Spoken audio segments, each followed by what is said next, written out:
Bear one another's burdens, and in this way you will fulfill the law of Christ.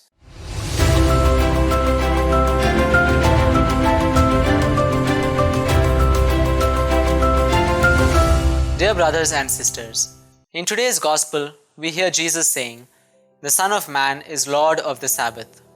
When Jesus and his disciples were walking through the cornfields on a Sabbath day, his disciples started to pick some of the ears of corn to eat.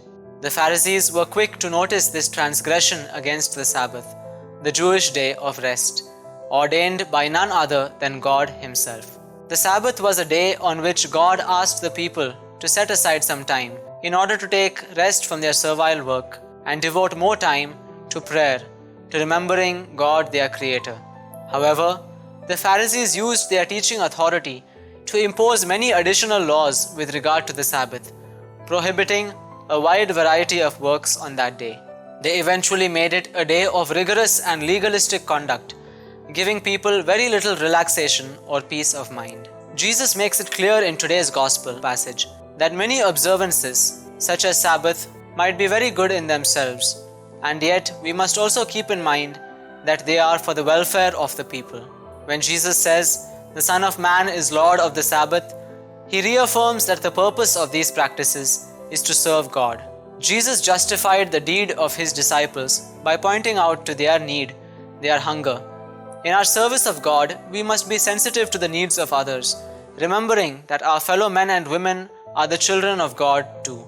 It would not please God if we were to carry out plenty of religious practices while forgetting the genuine and pressing needs of those around us.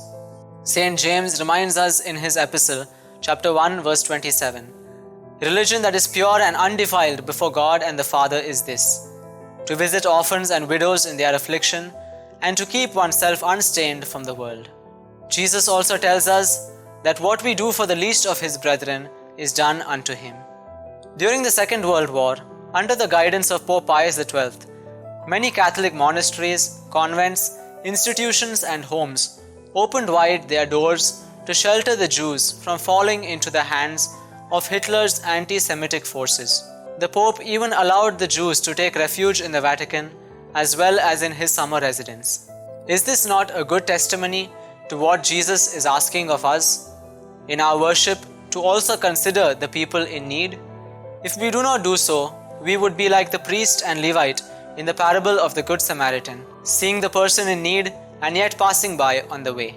Dear brothers and sisters, let us pray that in all our laws and customs, we may have a truly sensitive heart to reach out to those in need, because this is what God requires of us. St. Paul rightly says in his letter to the Ephesians, chapter 6, verse 2, "Bear one another's burdens, and in this way you will fulfill the law of Christ."